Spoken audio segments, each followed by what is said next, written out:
కేంద్ర మంత్రి చింతామోహన్ తన స్వార్థపూరిత రాజకీయాలతో కాంగ్రెస్ పార్టీకి నష్టం కలిగించే రీతిలో వ్యవహరిస్తున్నారని మావుడూరు వెంకటయ్య మండిపడ్డారు. తన స్వప్రయోజనాల కోసం స్వార్థపూరిత రాజకీయాలతో కాంగ్రెస్ పార్టీకి తీవ్ర నష్టం చేకూరుస్తున్నారని, ఇప్పటికైనా పద్ధతి మార్చుకోకుంటే మూల్యం చెల్లించక తప్పదు అని అన్నారు. మాజీ కేంద్ర మంత్రి చింతామోహన్ వ్యవహరిస్తున్న తీరుతో కాంగ్రెస్ పార్టీ శ్రేణులు మనోవేదనకు గురవుతున్నారని తిరుపతి జిల్లా సూలూరుపేట కాంగ్రెస్ పార్టీ ఇన్ఛార్జ్ మావుడూరు వెంకటయ్య అన్నారు.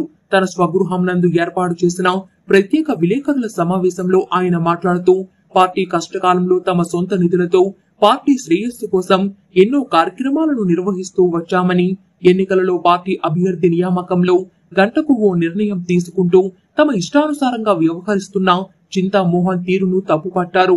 మాదిగల అణచివేత ధోరణిలో చింతామోహన్ రాజకీయాలు చేస్తున్నారని, ఇప్పటికైనా సూలూరుపేట నియోజకవర్గంలో కాంగ్రెస్ పార్టీ మనుగడ కోసం అధిష్టానం సరియైన నిర్ణయం తీసుకోవాలని ఆయన కోరారు.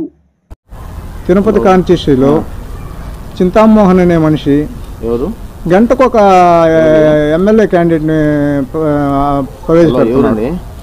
ఈ ఎమ్మెల్యే క్యాండిడేట్లు ఎవరు? అసలు ఇక్కడ పార్టీలు ఎప్పుడున్నారు? వీళ్ళు ఎప్పుడు రాజకీయం చేశారు? వీళ్ళు ఎప్పుడన్నా కాంగ్రెస్ పార్టీకి సేవ చేసిన వాళ్ళ, లేదా ఒక మీటింగ్ పెట్టించిన వాళ్ళ, లేదంటే ఒక బహిరంగ సభ పెట్టించిన వాళ్ళ, ఎలాంటి విషయంలో మనం చూడలేదు.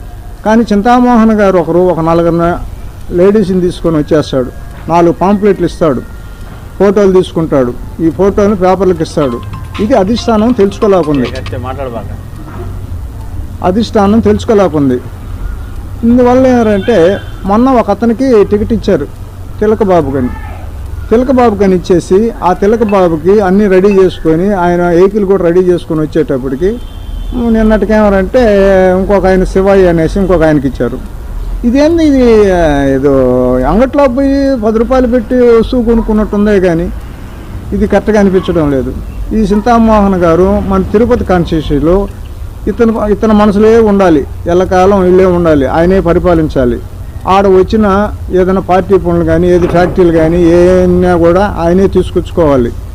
ఆయన ఒకవేళ వచ్చినాడంటే మాట్లాడితే దుగరాజపట్నం గురించి మాట్లాడతాడు.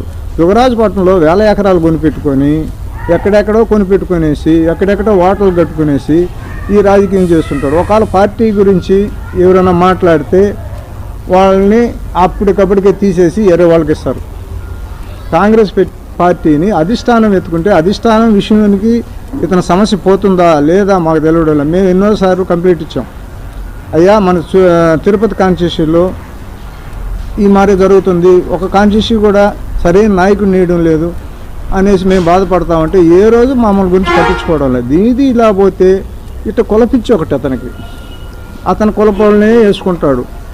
మాదిగలు అంటే అతనికి పట్టుకోదు, మాదిగలకు ఒక సీట్ రానియడు. ఒకవేళ అధిష్టానం ఒక సీట్ ఇచ్చిందనుకో దాన్ని 2 రోజులు పీకి ఆడ పారేస్తాడు. ఈరోజు గూడూరులో ఒక అతనికి ఇచ్చారు, సరేలే సంతోషపడ్డాం, ఎవరు వాళ్ళకి ఎస్సీల్లో వాళ్ళకి అందరికి ఇచ్చినా మనోడికి ఒకరికి ఇచ్చారని అతన్ని తీసి పారేశారు. దీన్ని కూడా మీరు ఆలోచించరా?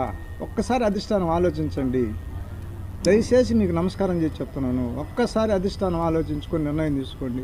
మళ్ళా వీళ్ళ పేర్లు వింటే మళ్ళా పడే ఓట్లు కూడా కాంగ్రెస్ మనుషులు మళ్ళా పార్టీలు మారిపోయే పరిస్థితికి ఏర్పరచొద్దు. దయచేసి చెప్తున్నాను, అర్థం చేసుకోండి. అధిష్టానం అర్థం చేసుకొని మంచి నిర్ణయానికి రమ్మని చెప్పి కోరుకుంటూ సెలవు తీసుకుంటున్నాను. జై కాంగ్రెస్.